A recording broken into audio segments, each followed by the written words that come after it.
marqué nañu ne ñu ngi yokk prix carburant. ñu war ko tàmbali le 1er juillet. est-ce que loolu aussi tamit xel dina ko nangu par rapport ak pétrole bi nga xamante ne moom moo feeñ ci réew mi. Actuellement kay tant que commencé go exploiter mënoo contrôler ce cours du pétrole prix bi mënoo ko contrôler parce que da ngay jënd rek yow donc booy jënd tu es dépendant xamoo ñaata la baril bi di jar baril bi tey day yéeg suba muy wàcc mais tey jii nag boo demee ba commencé exploiter nag yow li ngay am ci pétrole bi parce que compagnie bi li mu lay jox sa wàll mooy profil oil bi moom dala koy jox en nature maanaam danaan la 1000 litres yuñ produire yow par exemple am nga ci 200 wala 300 litres état bi nag da koy jël en nature soit mu jaayaat ko wala aussi mu xool ay saar ak yooyu jox leen pour ñu produire de l'électricité et cetera pour kii bi mën a wàcc mais c'est vrai que dëkk yi exploiter pétrole yu ci bëri carburant bi moom day wàcc parce que doo demati di ko jënd yow sur place nga koy amee donc forcément day am impact ci prix bi. voilà mais monsieur Seck li ñu bëgg a xam moom mooy fii Sénégal lan la ñu pétrole war a mën a jural ñun nan lañ ci mën a bénéficier wu est-ce que dafay nekk loo xamante ne alal la bu ñuy teg ci loxo sénégalais bu nekk wala tamit lu ñuy dundee la parce que dégg naa ñuy wax sax ni ak ci exploitation boo deful ndànk suñuy sët sax ñoo ko nar a dundee. bon lim ñu mën a indil bari na pétrole moom. dëkk yu bëri tey jii boo jëlee dëkk bu mel ni Dubaï désert la woon mais tey jii sénégalais yëpp koo wax mun la Dubaï laa bëgg a dem surtout yéen jigéen donc pétrole dafa am lu naan ay dérivés mooy liñ mën a génnee ci pétrole. y a plus de 200 dérivés yoo xam ni mën nañ ko génne ci pétrole matière plastique yi ngay gis yi yëpp pétrole la par exemple sa télévision bi plastique bi pétrole la. Par exemple montre bi ma takk lii nii ci pétrole lay jóge les PVC ak ay CD-ROM yi tout ce qui est matière plastique yu ci bëri dérivé pétrole la les matières cosmétiques da ciy génn tout ce qui est matière cosmétique gars yi mën nañ ko ci génne boole kook nag essence mazout gasoil ak bitume mooy gars yi di defaree tali yi donc yooyu yëpp da ciy génn aussi boo amee pétrole mën na impacté wu ci prix carburant bi nga doon laaj xam nga prix carburant bu wàccee day am impact ci lu bari ci secteur yu bari parce que secteur yëpp dafa am transport par exemple boo jëlee moom secteur du transport mooy les transports en commun bu coût carburant bi wàcceeg doole tarif yi mën na wàcc boo jëlee agriculture les tracteurs ak yooyu machines yi carburant moo koy dawal donc bu wàccee aussi foofu aussi produits yi seen prix mën na wàcc pêche bi aussi même chose bateau yi mazout a koy dawal et cetera donc dafa am na impact ci population bi mais li ma la wax léegi rek foog contenu local bi ñu développé ko maanaam ñu former jeunes yi sur les métiers du pétrole ñu former leen sur les métiers du pétrole mais nag ñu moytu def comme yeneen dëkk yi ñu ni pétrole feeñ na rek ñëpp utali dem defi formation pétrole bàyyi yeneen secteurs yi loolu en général pays yu bëri dalee na dal xam ni au finish bon seen économie après day daanu parce que secteur agricole beeg pêche beeg yooyu yëpp dañ koy délaissé loolu aussi foog état bi xaw ci bàyyi xel mais daal en résumé bu fekkee ressources yi c'est bien géré les recettes ba pare contenu local bi ñu développé ko maanaam former ibbi ay école de métier école de formation développer les petites entreprises ñoom it ñu leen di jox ay marché parce que foofu aussi ay sénégalais ñoo fay liggéey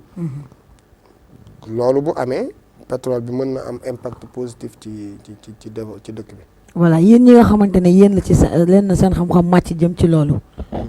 tey est-ce que initié nañ leen ci biir projet bi ba ngeen mën a leeral askan wi li lëndëm ci ñoom. non initié wuñu ci moo tax depuis lors aussi ñi ngi def ay sorties di dem fépp fu ñu mën a dem di leeral Sénégalais bon parce que l'association des géologues aussi loolu mooy rôle am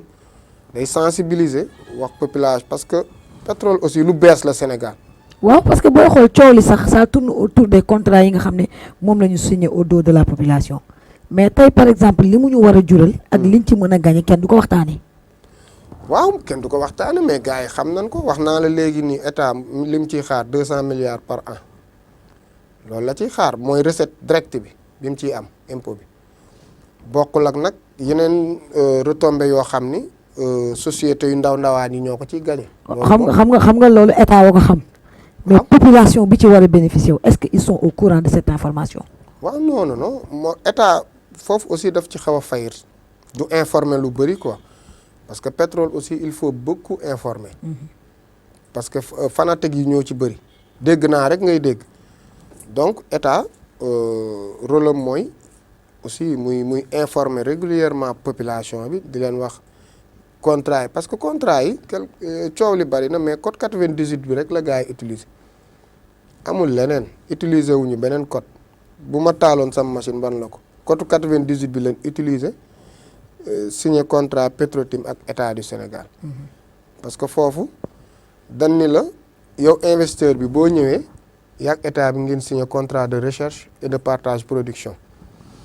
léegi contractant bi moom mooy def investissement bi yëpp moo koy def léegi buñ commencé génne pétrole bi nag moom 75% de la production bi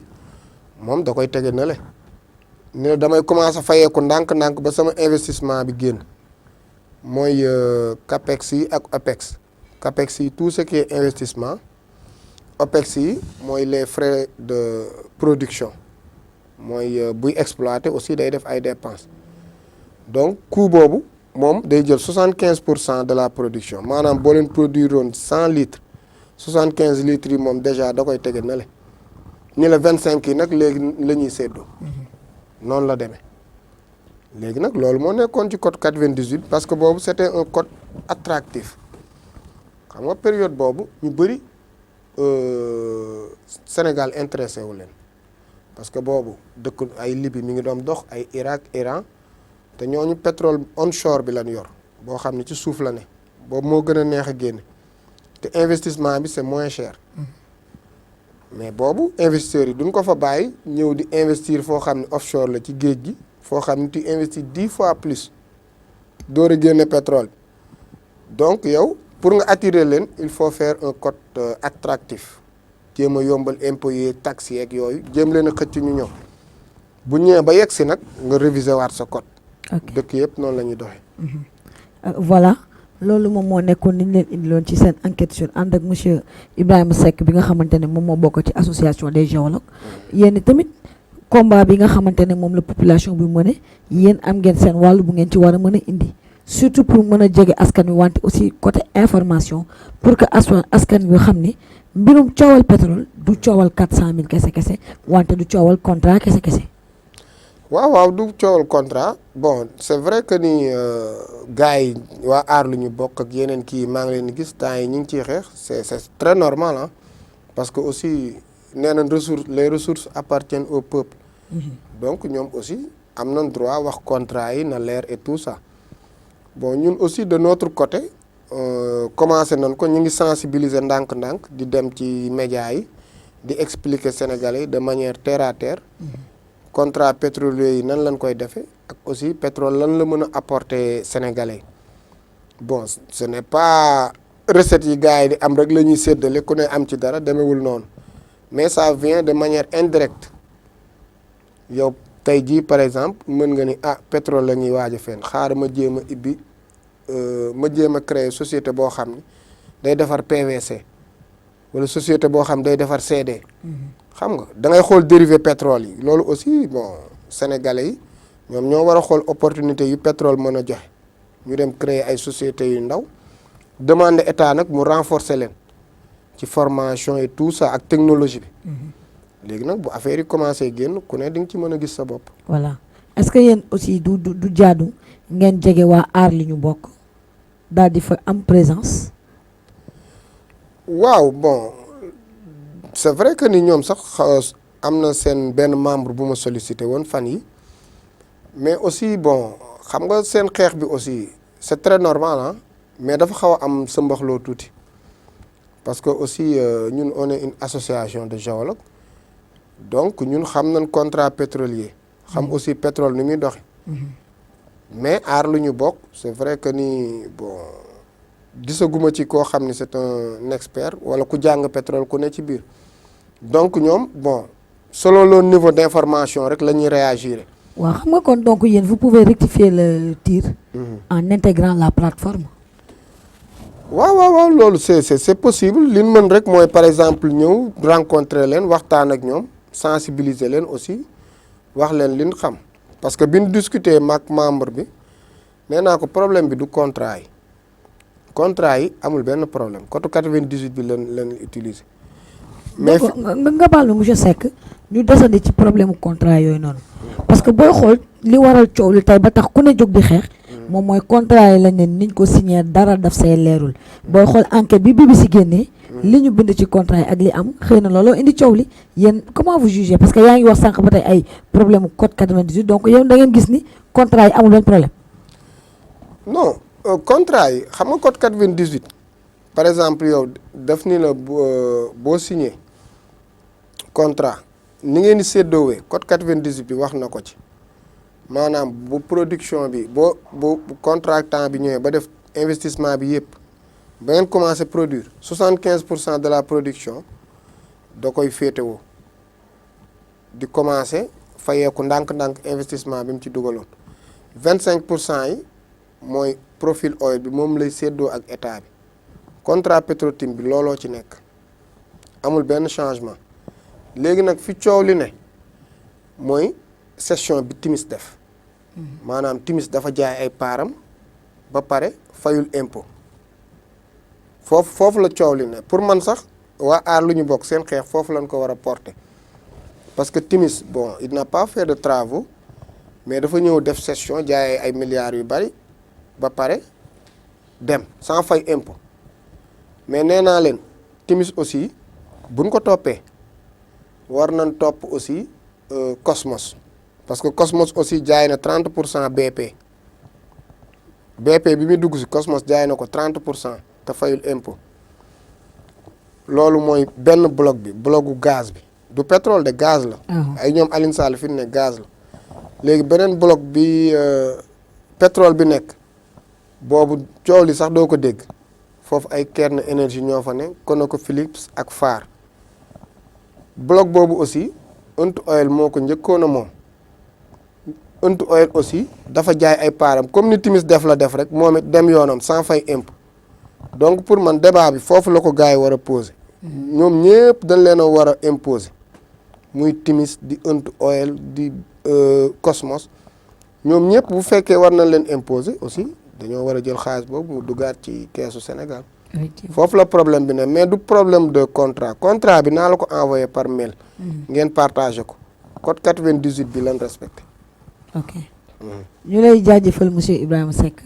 di la wax ne am nañu mbégte mu rëy partagé ak yow instant bii nii ak leeral yi nga xamante ne moom nga indi fii ci enquête 221.com. waaw man aussi maa ngi leen di remercier di kontaan ci invitation bi bon di wax ni aussi diñ ko defee ci enquête 221 dinañ ko defee ci yeneen plateau yi aussi pour sénégalais yi xam lan mooy pétrole expliquer leen aussi contrat pétrolier yi nan lañ koy négocier pour aussi ñoom ñu mën a xam mais li ma bëggoon jeexale foofu rek mooy état bi aussi buy négocier contrat pétrolier bi foog muy associer experts yi parce que compagnie bi buy ñëw moom ay ponkal lay àndal ay avocat fiscaliste moom elle est bien armé mais ñun moom bon c'est le ministre ak le président ñooy négocier. est-ce que nekkul aussi dañu xeeb kàngam yi ñu am fii ci Sénégal. non du question xeeb sax Petrosen am na ay cadre mais pour man doyul quoi dañ ko war a renforcer ay experts ak ay comptable ak yooyu ñëpp ñëw ci négociation bi pour ñu bañ ñu nax. je pense que loolu aussi foog état bi di ci bàyyi xel.